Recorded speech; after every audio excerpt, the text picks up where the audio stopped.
E aí, pessoal, boa tarde, tudo bom? Quer dizer, boa tarde para mim, para vocês, eu não sei, pode ser que seja bom dia, tá? Vamos então, nosso capítulo 21 sobre os aspectos físicos, né, aspectos naturais do continente africano. Já conversei com vocês parte desse capítulo em sala de aula, então essa parte que eu conversei em sala de aula eu vou passar mais batido, tá? E quando eu postar também esse vídeo lá no GSA, eu vou colocar depois os exercícios que eu quero que vocês façam. Mas se por acaso já não botar, já façam todos do capítulo para vocês estudarem para PM3. Acho que é a melhor opção realmente, de fato, tá? E aí a gente vai ter semana que vem para tirar qualquer possível dúvida e finalizar o 22 sem problema nenhum. Beleza? Então já aproveito também para pedir para você colocar no GSA, bota aí nos comentários do GSA ou nos comentários do YouTube, bota o seu nome, para eu saber que você está assistindo, para eu saber que você viu, para eu saber que você assistiu essa aula, porque é importante para ter essa noção.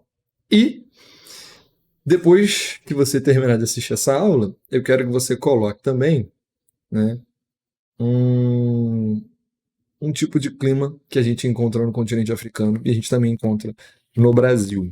Quero que você faça esse paralelo ali de climas que têm características similares, mesmo tipo climático, tá? Mas aí, obviamente, espera a gente conversar sobre isso. A gente já chegou a falar um pouco sobre isso em sala, mas espero a gente falar de novo aqui rapidinho. Show? Então, a primeira coisa que eu quero que a gente visualize sobre o continente africano é não só a sua própria extensão enorme, mas o fato de que ele é cortado pela linha do Equador. Então, temos aqui a nossa linha do Equador, show? E pelo meridiano de Greenwich, certo? Cortando mais ou menos aqui onde o meu mouse está passando. Estou falando mais ou menos porque o meu mouse dá uma certa tremida, mas ele passa essa linha exatamente aqui, tá? Então, com isso, a gente já percebe que ele está, tipo, no, entre aspas, no meio ali do planeta, nos 4 hemisférios, tá? Nessa parte do hemisfério aqui, a gente tem algumas ilhas apenas, a gente pode considerar a África como estando, né, nos 4 hemisférios, norte, sul, leste e oeste, tá? Além disso, ela também é cortada pelo Trópico de Câncer, tá? E pelo Trópico de Capricórnio. Então, a maior parte do continente africano está nessa zona intertropical, entre os trópicos, tá? Sendo cortada pela linha do Equador e também pelo meridiano de Greenwich, tá? O meridiano de Greenwich é só mais para a gente ter essa noção de localização e tudo mais, mas as demais linhas, os paralelos que a gente está vendo, os 2 trópicos e a linha do Equador, eles de fato vão influenciar no clima do continente africano, fazendo parte ali dessa zona intertropical, um pouquinho ao norte, um pouquinho ao sul, né? Já está na zona temperada do norte e do sul, mas a maior parte nessa zona intertropical. Então a gente vai perceber características similares àquelas que a gente encontra aqui no Brasil, por conta dessa mesma posição geográfica ali. Show? Em relação ao relevo, né, a gente precisa caracterizar alguns pontos. O primeiro, assim como o relevo aqui da América do Sul, em específico do Brasil, sendo, né, mais correto a gente ser mais específico, é um relevo muito antigo, com relativas baixas altitudes, na sua grande maioria, tá? Porque esse relevo foi formado há cerca de 2,5 bilhões de anos atrás. Isso quer dizer, a gente tem aí 2 bilhões e 500 milhões de anos de desgaste acontecendo. Então é natural que esse relevo tenha uma altitude muito menor, tá? Salvo algumas áreas que ficam ali próximo, né, à borda das placas tectônicas, que a gente vai observar relevos de maior altitude, como por exemplo, aqui ao norte, coladinho ali com a Europa, a gente tem a cadeia do Atlas, tá? Então uma cadeia montanhosa com altas altitudes, beleza? Exatamente ali na área, né, de contato das placas tectônicas. E aí eu botei entre parênteses assim pra gente, ajuda na formação do deserto do Saara. Como é que o relevo vai ajudar na formação do deserto do Saara? Esse relevo serve como uma barreira natural que acaba dificultando a chegada de nuvens carregadas para o interior do continente. Ele não é um fator específico, mas ele influencia, ele dificulta na chegada de nuvens úmidas para o interior do continente. Beleza? Então daí que está essa relação ali, clima desértico do deserto do Saara e a formação da cadeia do Atlas, tá? Uma formação montanhosa. Beleza? Já no nosso outro lado, lá no leste, a gente vai ter Planalto da Etiópia e a área dos Grandes Lagos. Ali é que a gente tem o chamado Rift Valley, a Grande Fenda, beleza? Que a gente vai visualizar sobre ela já já. Então aqui a gente tem nosso mapa do relevo africano, né? Quanto mais laranjinha para marrom, a maior a altitude, tá? Em alguns pontos a gente pode chegar até em roxinho, com altitude mais elevada ainda, e quanto mais verde escuro, né, mais próximo do nível do mar, eu vou encontrando essa minha altitude ali. Show? O mapa seguinte é só para a gente visualizar de maneira mais, né, caricata, diferente. Então, ó, cadeia do Atlas, e aqui, próximo do Rift Valley, a gente tem também regiões montanhosas. A maior parte do interior do continente, então, vai ter relevo antigo de menor altitude. Show? Então, aqui, né, como conversamos em sala, placas tectônicas, né, e a relação delas com o continente africano. A gente está visualizando a separação do continente africano do continente americano, em especial aqui da América do Sul, né? Então esse movimento divergente, mas em outras áreas, nessas áreas de borda aqui, né, maior interferência no relevo. E é exatamente nessa área daqui que eu estou passando o mouse, né, que a gente tem a cadeia do Atlas, uma área, né, na borda da placa tectônica. Então é mais comum que a gente sinta os efeitos do tectonismo. Beleza? Então, ó, visualizando esse Rift Valley, esse vale da fenda, tá? Ou o grande vale da fenda. Que é essa fenda justamente que é como se fosse essa área que a África está se separando, o continente africano está se separando do próprio continente africano, tá? Então a gente vai chamar isso, né, de movimento divergente entre duas partes da placa africana, né? E a gente vai chamar essa subdivisão de placa africana núbia, né, que é essa parte daqui continental, né, a maior porção, e a placa da Somália, ou a placa africana Somali, beleza? Então, é essa subdivisão ali do continente africano que está lentamente se separando, né, entre si através, né, desse movimento divergente. E esse lento processo de separação gera para a gente hoje impactos. Então a gente tem, né, efeitos do tectonismo ali, tá? E a gente já percebe, né, atividade vulcânica, a gente tem ali a presença de cadeias montanhosas, a gente tem alguns lagos, né, vulcânicos, né? Então aqui botei um esqueminha para a gente visualizar essa separação das placas tectônicas, o magma fazendo esse movimento circular lá embaixo e separando essas placas tectônicas, e com isso a gente vai gerando efeitos que a gente visualiza dessa maneira. Esses buracos enormes, o relevo, né, esses buracos enormes, né? Então botei até uma manchete para a gente visualizar. A enorme fenda que pode separar o chifre da África do resto do continente. Como assim o chifre da África, professor? A África foi traída? Meu Deus, como é isso? Não tem nada a ver, gente. O chifre da África é essa parte aqui, chamada de chifre da África, porque parece o chifre, né, de um rinoceronte. Né, que na verdade, acho que nem é chifre mesmo, de fato. Mas enfim, isso aí, dúvidas para aula de ciências e biologia. Né?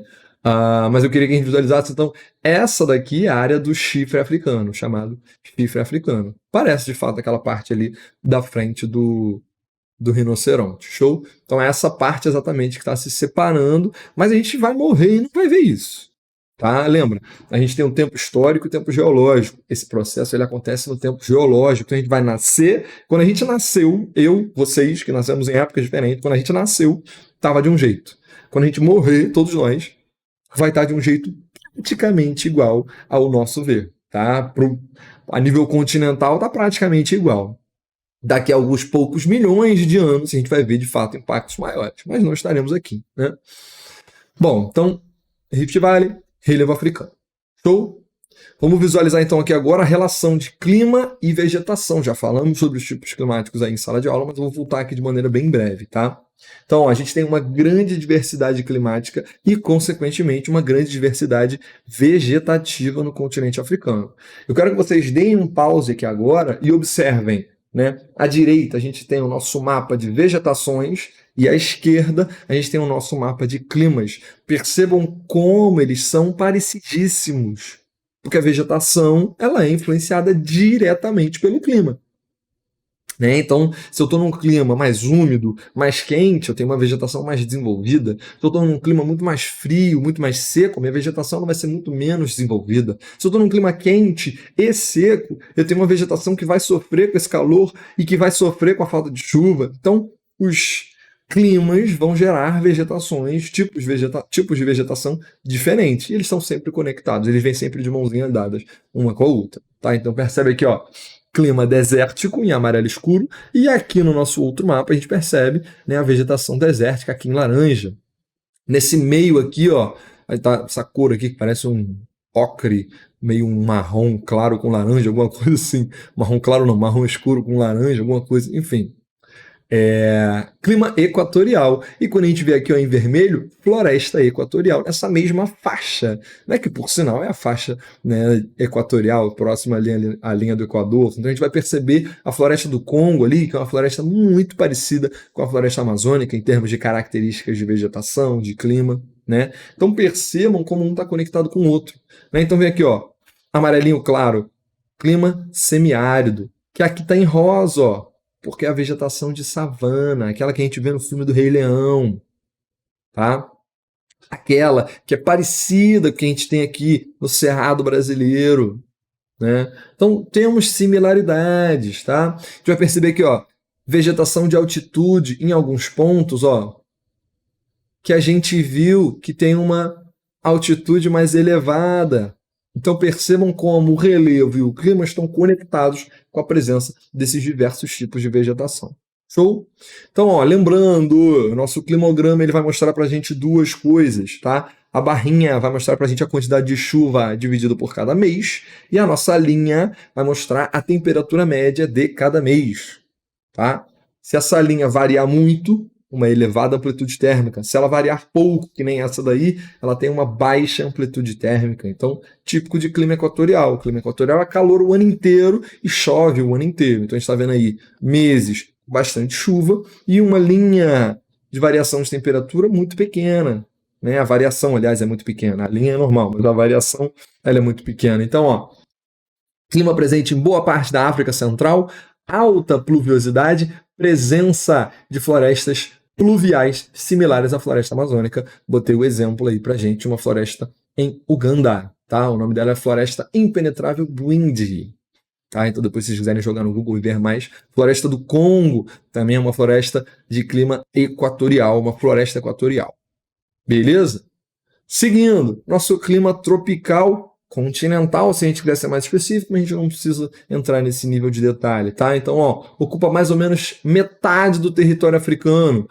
Invernos secos, verões chuvosos. Então a gente vê aqui no climograma, a gente tem uma estação seca, que nesse caso está no meio do ano, né? Que é o nosso inverno, né? Então a gente automaticamente já sabe que a gente está falando do hemisfério sul, inverno no meio do ano. E a estação chuvosa que está ali, né? Que a gente vai chamar de verão. Então verão chuvoso, inverno seco, tá? A gente já percebe uma variação de temperatura um pouquinho maior, então a gente tem uma maior amplitude térmica, tá? E essas áreas de clima tropical são as áreas de transição entre as áreas mais úmidas que a gente acabou de ver e as regiões desérticas que a gente vai ver já já. É nesse clima tropical que a gente encontra as savanas, que eu botei aí uma foto para a gente visualizar. Beleza? Então é nesse tipo de clima e vegetação que a gente vê o filme do Rei Leão. Então, se você não assistiu o Rei Leão, assista para você poder fazer essas conexões. Parece que não, mas vai te ajudar a entender, vai te ajudar a visualizar, tá? Salvo um pedaço ou outro do Rei Leão que ele não tá na savana. A gente vê também o Rei Leão, né? Ele passa em alguns momentos ali por uma mata um pouco mais fechada, provavelmente outros pedaços da África. Como o filme do Rei Leão não é um filme conectado para isso, a gente tem essa dificuldade, mas a gente sabe que nessas áreas onde tem uma paisagem típica com essa da foto aí, a gente sabe que o Rei Leão estava nas áreas de savana. Show? Clima desértico, olha que doideira já esse climograma. Quase nenhuma chuva o ano inteiro, tá? A gente percebe aqui, ó, nenhum dos meses chega nem a 5 milímetros. Se a gente somar todos os meses, a gente percebe que a gente tem aqui 8 milímetros de chuva por ano.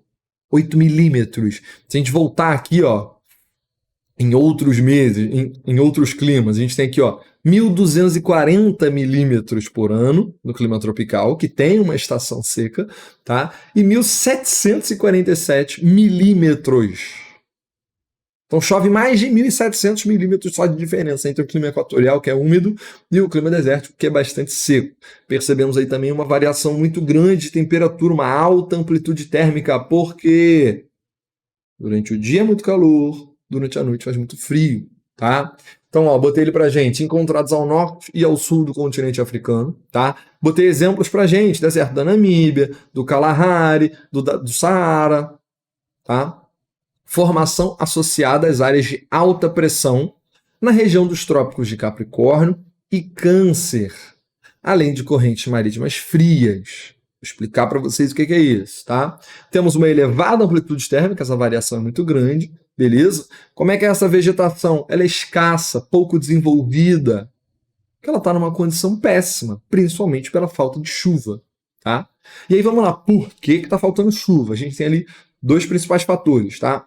Nas áreas do Trópico de Capricórnio e Trópico de Câncer, a gente tem uma área de alta pressão, tá? Então o ar está com uma pressão muito forte. Então qualquer coisa ele já vai para uma área de menor pressão, geralmente vindo ali para a linha do Equador. Então a gente tem uma dificuldade da chegada de nuvens carregadas, porque essas áreas próximas aos trópicos estão expulsando dos ventos. Beleza? Vou até voltar ali, ó. A gente volta. Aqui dá para visualizar, mas eu vou voltar para esse daqui, tá? Então, ó, temos aqui nossa linha do Equador e temos mais aqui nosso Trópico de Câncer e nosso Trópico de Capricórnio. Então temos um deserto aqui no Trópico de Capricórnio, né? Como a gente está vendo ali, o da Namíbia e o de Kalahari, na verdade dois, mas enfim. E temos aqui, próximo do Trópico de Câncer, o nosso deserto do Saara. Nessas duas áreas, o vento está, ó, vai embora daqui. Eu quero que você vá embora daqui, tá? Então, isso é um fator que explica a falta de chuva nessas áreas. Outro fator que explica a falta de chuva é, no litoral desses desertos, a gente tem a presença de correntes marítimas frias. Ou seja, a água do mar está mais fria, o que dificulta a evaporação dela, e se dificulta a evaporação da água, é mais difícil de eu ter uma nuvem carregada, consequentemente, de acontecerem chuvas nessas áreas. É comum, a gente já viu isso quando a gente falou aqui do deserto do Atacama, né, quando a gente estava falando sobre a América do Sul. Beleza? Bom, vamos seguindo, né? Então, ó, outros tipos climáticos presentes ainda no continente africano, tá? Áreas de clima mediterrâneo, beleza? Que aqui nesse mapinha tá em roxo, então tem um roxinho aqui ao norte e um roxinho aqui ao sul, conversamos sobre isso em sala, tá? E climas influenciados pela altitude, como o clima frio de montanha, que aqui tá em marronzinho, e a gente tem nessas áreas aqui, ó, aqui perto do Chifre Africano, um pouquinho lá na cordilheira, na cadeia do Atlas, tá em alguns pontos isolados ali do continente. Beleza? Então são outros tipos climáticos que a gente percebe aí no continente africano, tá? Além disso, a gente tem áreas cobertas de estepes, tá? Como é o caso dessa imagem aí que eu coloquei, né? Uma vegetação muito mais rasteira, pouco desenvolvida. E outras áreas com uma vegetação típica de altitude, também pouco desenvolvida, porque chove menos e é muito mais frio. Por isso, então, o clima frio de montanha, tá? Climas associados a essa altitude mais elevada costumam ser mais frios. Beleza? Vamos seguindo, então. Bom, com relação à hidrografia, ou seja, as bacias dos rios, tá? A gente tem rios e lagos distribuídos de maneira muito desigual pelo continente. Principalmente porque a gente tem um deserto enorme, o deserto do Saara, ali no continente. Então tá mal distribuído, né? No deserto do Saara eu praticamente não tenho nada disso. Em outras áreas eu tenho a concentração desses rios e lagos. Beleza? Então, ó, áreas de clima quente e úmido contam com rios perenes, aqueles que não secam, tá? E caudalosos, que têm um volume de água muito grande, tá? Agora, temos algumas exceções, né? Botei aqui, inclusive, a gente vai visualizar. Entre os rios mais extensos, a gente já começa com um rio que corta o deserto do Saara, que é o Rio Nilo. Então, o Rio Nilo fica numa área de clima seco, ele corta o deserto do Saara, mas ainda assim é um rio perene. Vamos visualizar o porquê disso, tá? Então, ó, Rio Nilo, Rio Congo e Rio Níger são os rios mais extensos do continente africano. Botei para efeitos de comparação, o Rio Amazonas tem ali quase 7.000 quilômetros. Ele é um pouquinho mais extenso do que o Rio Nilo, por exemplo, tá? Então, botei a foto aí dos três rios ali para a gente visualizar. Rio Nilo, Rio Níger e o Rio Congo. A foto do Rio Congo é engraçada, porque assim, ela tá cortando ali a floresta do Congo. E essa é uma foto que parece bastante com as fotos que a gente vê do Rio Amazonas na floresta amazônica. Justamente porque está numa floresta de clima equatorial, assim como a floresta do Rio Congo, e eu estou falando de rios volumosos, né? Então, são características bem similares em áreas similares, áreas com características similares no planeta. Tá? Então é interessante a gente reparar isso. Então, ó, primeiro, nosso rio Nilo, a gente já percebe que ele nasce um pouco aqui, né, no centro do continente, e ele vai indo em direção norte, lembrando que norte não é cima, tá? Precisa entender isso pra gente entender. O rio não tá subindo, o rio tá andando pra frente, tá? Só que ele tá indo na direção norte para desaguar ali no mar Mediterrâneo. Nessa direção que ele vai, ele simplesmente corta o deserto do Saara, um deserto absurdo, tá? Então eu botei uma foto do rio Nilo e à direita, percebam que essa faixa aqui, ó, com uma vegetação aqui que está cortando o deserto Saara, é por onde o rio Nilo passa. Então são áreas onde eu tenho acesso à água no meio do deserto. Então isso ajuda a gente ter vegetação ali, a gente ter vida, a gente ter formação de cidades ali, tá? Então olha as características do rio Nilo aí que eu botei para vocês. Segundo maior rio em extensão do mundo, tá? Ele vai surgir da junção de 3 outros rios principais: o rio Nilo Branco, o rio Nilo Azul e o rio Atibara. Quando eles se juntam, forma ali o nosso rio Nilo. Beleza? Ele vai cortar 10 países, sendo boa parte desse rio correndo pelo deserto do Saara, tá? Vou até pular um ponto. Ele não seca porque a nascente dele se localiza em uma área de clima tropical úmido, então chove bastante, tem vegetação, tem chuva, e isso vai alimentando o rio. Então, por isso, esse rio não seca mesmo cortando o deserto do Saara. Então, o rio Nilo é perene, botei com exclamação ali pra gente visualizar, tá? Esse rio, muitos e muitos séculos, ele é usado para agricultura, para navegação e, atualmente, né, a gente percebe a formação de cidades ali no entorno, né, nas margens do rio Nilo. Beleza? Vocês estudaram a história também, a importância do rio Nilo para a formação do povo egípcio. Show?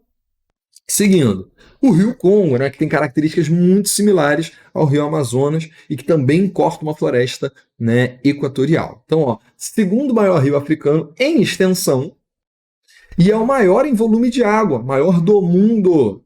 Esse é o rio mais profundo do mundo. Beleza?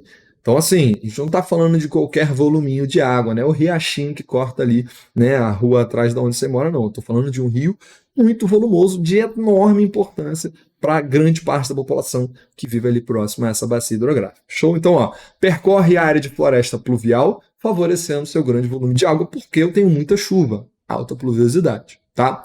Apresenta um grande potencial de geração de energia elétrica, então a gente já sabe, muita água com algumas quedas d'água gera esse potencial para geração de energia elétrica. Não quer dizer que a gente gere, né, toda essa energia que ela pode gerar, quer dizer que tem um potencial para gerar muita energia elétrica, beleza?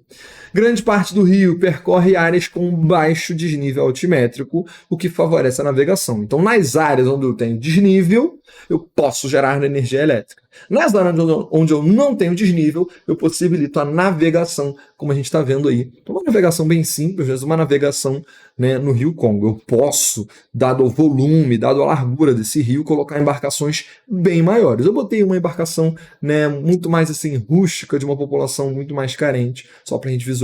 Mas a gente consegue nesse rio colocar navegações muito maiores para navegar por ali, transporte de carga e tudo mais. Transporte de carga e de pessoas, principalmente. Beleza? Vamos seguindo. Tô sem água, mas vocês bebam água aí, que a gente precisa estar sempre hidratado. Rio Níger, né? O rio Níger tem características diferentes. Por quê? Ele é um rio que vai cortar áreas urbanas. Então, olha o que eu botei pra gente. Passa por regiões de elevada densidade demográfica. Então, tem muita gente ali onde esse rio está passando. Então, a gente já sabe que ele vai sofrer consequências por ele cortar essa área urbana. Então, ó, sofre com a poluição, despejo de esgoto doméstico e industrial e vazamentos de óleo, tá? Ali na imagem, né, dá pra gente já visualizar, vou até dar um zoom aqui, ó.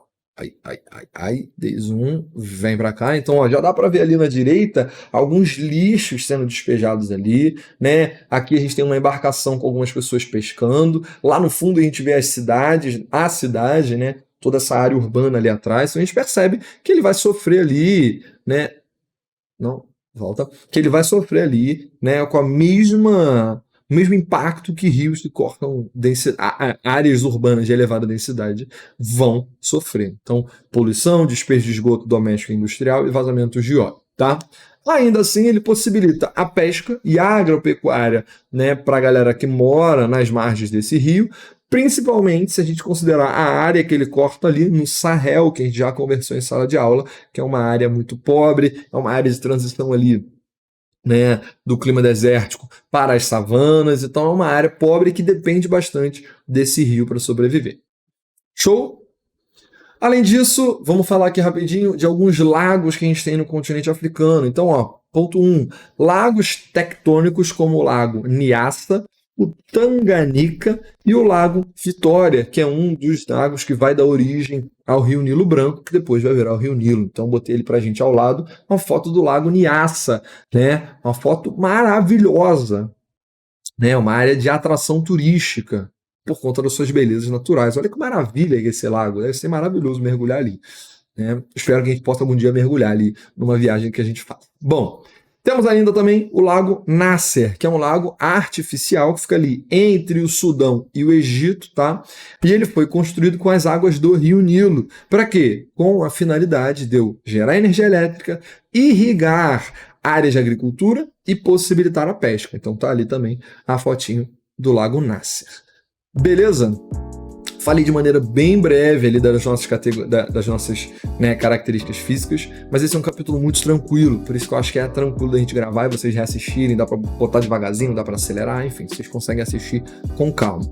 Quero que vocês façam esse paralelo entre que tipo de clima que a gente observa no Brasil e onde, beleza? Então façam esse paralelo para eu poder saber e botem aqui nos comentários, ou do GSA, ou do YouTube, o nome de vocês para eu saber quem assistiu, até onde assistiu, se viu até o final. Beleza? Então manda um abraço aí nos comentários para eu saber que você viu até o final. Show? Valeu, gente. Um abraço para vocês, bons estudos. Até quarta-feira.